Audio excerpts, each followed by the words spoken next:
학교는 일단 제가 중학교 1학년까지 다녔고요. 그전에는 유치원이랑 학교랑 다니는 걸 그때는 할머니 집에서? 전에도 어. 있고 제가 좀 일을 잘한다고 이 집에서도 뭐 오라 하고 저 집에서도 오라 아이고. 하고 네, 여기저기 다니면서 일만 해주고 살았어요. 옛날 때도 우리 이거 북한에서 이제 그 배운 대로 하면 뭐 옛날에 뭐 부엌대기 뭐 이런 걸로 심지어 아. 막 동네에서까지도 제가 밥을 잘한다고 그 아들만 키우는 집에서는 아들이다 보니까 부모를 더 안 주잖아요. 이게 부엌일을. 그러니까 그 아들 있는 집에서는 서로 막 저를 막 데려갔거든요. 막. 야 북한에도 그런 게 있었구나 네. 그때 당시. 그 집집마다 보게 되면은 이게 아들이 있는데 집은 잘 살아요. 못 살면 그런 걸 안 했겠죠. 그렇죠. 근데, 잘 사는데 아들은 집에서 돈만 퍼내가고 하는 게 더럽게 아들이라고 자꾸만 욕하고 이게 그 집에서도 하는 소리가 아우 딸로 뒀으면 좋겠다 말은 그렇게 하는데 그때가 몇 살 때예요? 그때가 제가 13살에서 15살 그때였어요. 제가 9살부터 그때 철은 벌써 다 들었네. 눈칫밥 이거는 네, 다 들어갔네. 그 집에서는 그만 밥만 먹여주는 걸 거 아니에요? 밥만 먹여주고 일단 뭐 제가 원하는 애로 조건 있나 물어보는데 저는 그런 데다가 뭐 이게 원한다 이런 말을 못 해가지고 그 집에서는 이제 옷가지 같은 거를 사주더라고요. 근데 그게 그때 저한테 옷을 하나 사주는 것도 큰 도움이 되고 큰 힘이 됐어요. 엄마가 뭐 진짜 못 살다 보니까 옷 한 벌 사주는 게 어려웠는데 그 집에서는 사줬잖아요. 잘 사는 집이니까. 근데 저는 안 받겠다 하니까 그 집에서는 그게 내가 일을 시켜서 예물로 주는 게 아니고 핑계가 없어서 그냥 주는 거니까 그냥 입으라고 사주기 싶은데 네, 핑계가 없다는 거예요. 일단 그런 데서 이렇게 고맙게 받고 그러니까 제가 더 열심히 해주고 싶은 거예요. 나 진짜 뭐 우리 북한에서 있을 때 뭐 일본 놈들 뭐 부엌대기 뭐 했다 하는데 이게 북한 그 공산주의 사회주의 사회에서도 그런 게 있었네. 실지가. 있어요. 와, 참.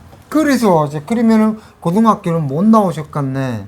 제가 그리고 이민학교는 그런 데로 다녔는데 이제 중학교 올라가니까 내는 것도 많아지고 그렇죠. 네, 제가 이제 애들을 따라가려니 이게 복장도 필요한데 그 돈을 제가 막 따라 못 가는 거예요.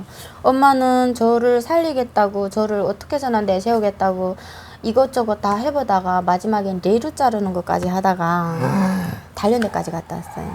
그 레이루 못 뽑아서 팔고. 레이루못이 아니고 레이루. 레이루장을 잘랐어요. 그 레이루장을 어떻게 잘라? 그걸 자르면은 사실 저희 데서는 징역감이거든요. 그 반역자라고 그러잖아. 네. 나라의 동맥을 자르는 거잖아요. 사람들 엄마들 이제 한 7명 정도 이렇게 묶어가지고 작업을 하는 거예요. 밤에. 엄마는 발가락이랑 발이 탱탱 부어가지고 붓는 게 아니라 그 얼어가지고 겨울에 하니까 동상 입었구나. 그 정도로 막 했는데 이제 큰 차를 이제 들여밀면은 뭐 몇 미터씩 잘라놓으면은 이제 실을 때 남자 한 2명, 3명 정도 가가지고 같이 이렇게 합심해서 심는 거예요. 근데 그게 좀 며칠 지속적으로 하다 나니까 눈이 올 때랑 걸어간 발자국 때문에 그렇죠. 거기 들키운 거예요. 근데 그 들켰는데 그 보아누나인데 한번 들켰는데 여자가 소희였어요. 소희였는데 다른 사람들은 다 도망쳤는데 저희 엄마가 제일 이게 간이 약해가지고 심장이 약해가지고 바람은 나고 풀썩 주저앉아가지고 무서우니까 그냥 풀썩 주저앉았구나. 잡힌 거예요. 그래가지고 단련대 생활도 원래 6개월로 떨어졌는데 엄마도 좀 일도 잘하고 어디 가도 좀 성실한 면이 있어가지고 다 뭐나 좀 뭐 잘하고 하는 게 있으니까 거기에서도 모범생으로 하고 뭐 이런 착감이랑 돼가지고 한 달 반 정도에서 이제 또 한 달로 또 된 거예요. 근데 이제 원래는 단련대 가게 되면은 이런 명절 같은 때라면 집에 내보내는 게 없어요. 그렇죠. 네, 집에 가서 명절 세를 하는 게 없는데 엄마는 3일을 시간 줘가지고 집에 와서 명절 샜거든요. 한겨울이었는데. 그래서 명절을 세고 이제 또 다시 또 제 발로 또 걸어가니까 또 뭐 반개월 있던 그 반개월마저 이게 삭감돼가지고 한 달만 하고 나온 거예요. 엄마가 되게 고지식하시네. 네, 정말 착해요. 그 우리 황해도 사람들 보고 이제 그 띵이더라고 그러잖아요. 네. 그래서 내가 이제 그거를 쭉 그거 봤어요? 왜 황해도 사람들 보고 띵이도라고 그러냐. 그렇게 이제 우리가 이제 북한에서 말하는 소위 조개방 전쟁 때 네. 그 신천 그 학살 사건 알죠? 네. 많이 들었죠, 네, 우리. 들었어요. 그때 이제 치안대들이 이제 황해도 사람, 황해남도 사람들 이렇게 묶어갖고 네, 간대요. 네. 가는데 이게 거의 썩은 새끼줄 같은 걸로 묶은 거야. 근데 이 사형장에 끌고 나가던 놈들이 졸리니까 야, 한잔 자고 가자 하고선 그마지 그 사람 깨날 때까지 있다가 시간 다 됐어요. 가자요. 이런데 그때 도망쳐도 되는데 네, 그쵸. 그래도 황해도 보고 땡이더라고 저거 얼마든지 도망칠 수도 있는데 자기 죽이러 가는데도 아유 그 경찰 내려서 갑시다. 이 시간 됐어요. 해 떨어져요. 하면서 그래서 황해도 보고 땡이더라고 했다는데 이제 그 엄마도 이제 그 엄마가 혹시 황해도 분 아니에요? 아니에요. 엄마는 황해도 사람 아니고요. 둘째 큰 엄마가 황해도에 시집을 갔다가 거기서 살다가 왔어요. 아. 네. 그래가지고 억양이 많이 틀려요. 억양이 많이 틀려가지고 저도 그런 소리 큰 엄마가 거기서 살다 나니까 많이 들었어요. 네. 우리 황해도 사람들이 이제 그렇거든요. 네. 네. 그래서 이제 그 엄마하고는 그러면은 몇 년 같이 사신 거예요? 뭐 그렇게 하고 15살에 떠고 둘째 큰 엄마가 이게 간부들 식당 하는데 그 식모를 했어요. 네, 숙소하는 거 이렇게 식모했는데 일단 제가 음식을 좀 한다고 자기가 이제 장사를 나가는 어간에는 사람이 몇이 안 되니까 거기서 밥을 좀 하라 해가지고 또 거기 가서 또 몇 달 또 있고 네, 15살엔 아마 그렇게 해가지고 거기서 아마 16살을 넘어뛴 것 같아요.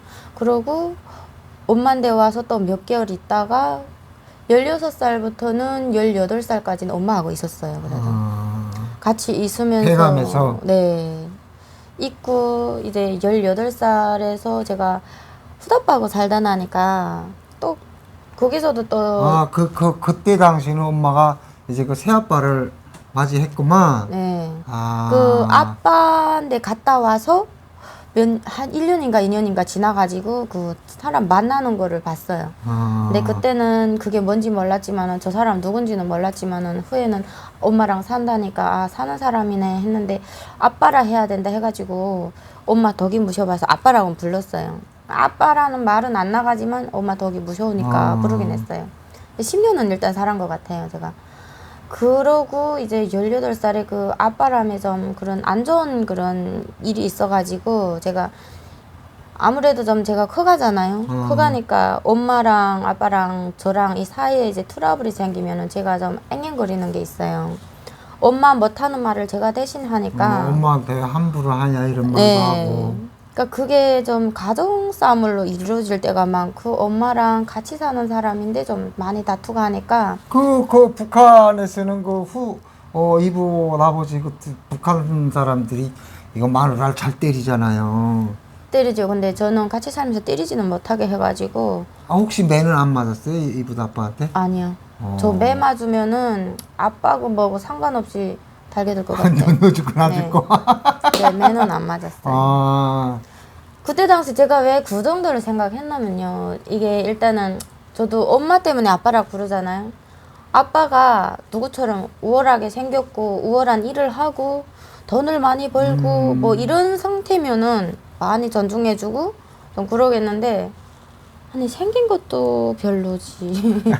네, 엄마보다도 많이 떨어지지 하니까 그게 막 이 자존심 상태가 안 따라가는 거예요. 근데 그 상태에서 이제 절 보고 이제 뭐라고 해가지고 일단 저하고 뭔 일이 생겨가지고 확 붙은 거예요. 붙어가지고 안 되겠다. 나는 독립을 해야 되겠네. 이런 생각 들어가지고 일단 독립을 했어요. 엄마는 뭐 이 사람하고 살아서 뭐 사고 난 나대로 살아야 되겠다. 네. 독립을 해서 그게 엄마한테도 편할 수도 있죠. 제가 그렇게 생각했어요. 편안하다고 생각해서 독립을 했는데 나가서 제가 또 돌격대를 탄원에 나갔거든요. 제가. 그렇죠. 갈 데가 거기밖에 네. 없잖아. 군대 아니면은 네. 돌격대밖에 속도전 돌격대. 근데 일단은 거기 나가서 일을 하도 잘하니까 이게 그 감사 편지 같은 게 이제 또 집 쪽으로 날아가요. 아, 네, 이런 중앙당 뭐 중앙사로총위원회 네, 뭐 이런 데서 네, 감사 편지가 여기서 뭐 누구 누구는 일을 잘했다. 그러니까 뭐 자식을 잘 키운 부모한테 이런 감사의 인사를 전한다. 이런 게 날아가거든요. 그 편지가 날아갔는데 다시 답장이 오잖아요. 그 답장이 왔는데 엄마가 이 편지를 써보냈는데 일단 네가 거기서 잘 견뎌내고 뭐 칭찬도 듣고 일도 잘한다 하니까 엄마는 영광스럽고 진짜 뭐 마음도 막 뜨겁고 한데 한 가지 걸리는 게 네가 없으니까 아빠가 더 한다. 이런 소리를 해가지고 거기서 갑자기 또 팩 바뀐 거예요. 원래는 거기서 그냥 일을 하고 있으려고 했는데 갑자기 확 바뀌어가지고 도주했어요, 제가. 아, 더욱대서 도망쳤구나. 네. 도주해서 집에 들어가서 보니까 완전히 상황이 달라진 거예요. 제가 없으니까 엄마한테만 막 씨라고. 엄마가 나이가 점점 들어가면 원래는 엄마가 돌아가면서 집안의 걸 엄마가 다 담당하고 했는데 나이가 들어가니까 이렇게 좀 퍽퍽히 좀 죽어가는 게 좀 알리더라고요. 그래가지고 엄마가 많이 저한테 우지하는 느낌도 많이 들고 해가지고 우리 엄마 원래 이런 사람 아니었는데 막 겁이 나는 불쌍하죠. 거예요. 네. 그래서 그때 또 집에서 있으면서 엄마하고 또 막 의기 살려가지고 막 같이 막 대들고 막 그랬거든요. 그래가지고 또 한동안은 또 엄마한테 또 막실은 안 했어요. 딸이 무서우니까. 네. 근데 이제 19살 돼가지고 제가 일자리를 찾아야 돼가지고 이전 졸업할 나이니까 학교는 안 다녔어도 졸업할 나이잖아요. 일을 해야 되니까 그 일자리를 찾아서 집에서부터 배감이라고 좀 몇 정거장 떨어졌거든요. 한 10정거장 정도. 거기를 나가서 이제 여간에서 큰엄마 알선을 해가지고 거기도 들어가기 힘든 것인데 일단 들어갔어요. 제가 밤낮을 안 자고 낮에는 제가 할 일 하고 새벽 5시에 일어나서는 또 이제 주방 일을 도와주는 거예요. 주방 일을 도와주고 한쪽편에는 손님들 나가면 방 청소해야 되고 그 이불을 뭐 빨래람 해야 되고 뭐 이런 게 있어요.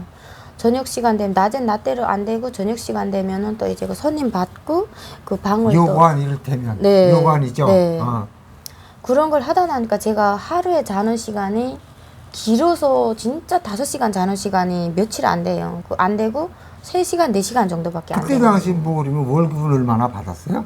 월급이 없고요. 일단 거기서 제가 그 단체 손님 들어오면은 그 이제 평양 쪽에서라면 이렇게 손님이 들어올 때가 많아요. 그러면은 밥을 지어달라고 할 수가 있어요. 그럼 밥을 지어달라면 거기서 쌀을 좀 조절하고. 아, 네. 글쎄 뭐가 있어야 될 거 아니에요. 네, 제가 그거를 바라보고 밥을 지어줬어요. 쌀을 조절하고 이제 거기서 돈도 받고. 일단은 밥을 해준 그 서비스를 받는 거예요. 돈도 받고 그다음에 이제 밥을 해놓고 이제 가마치 같은 게 앉아요. 누룽지. 여기서 누룽지를 하는 거. 밥강지. 네, 그거를 이제 남으면은 그거는 어기어기 쌌다가 엄마한테 내리고내고. 아이고. 그리고 제가 거기서 생활하면 옷을 사 입고 뭐 생활용품 같은 거는 쌀 조절해놨던 거 쌀을 판다던가 아니면은 뭐 돈을 받은 거 있다던가 그걸로 제 생활용품하고 남들이 하는 걸 같이 따라도 하고 했거든요. 그래가지고 거기서 있다가 엄마가 그냥 아무리 봐도 제한테 한 2번인가 올라왔어요. 올라왔는데 앞만 봐도 피는 게 없고 딸은 점점 가면 몸은 약해지고 이게 점점 막 머시게지는 게 알리니까 이렇게 해서 내 딸을 잡겠다 하는 생각에 엄마가 하는 소리예요. 나는 너를 키워가지고는 잡을 것 같아. 너 아무래도 여기 있는 게 아니라고 하는 거예요. 그래서 북한을 떠나게 된 거죠.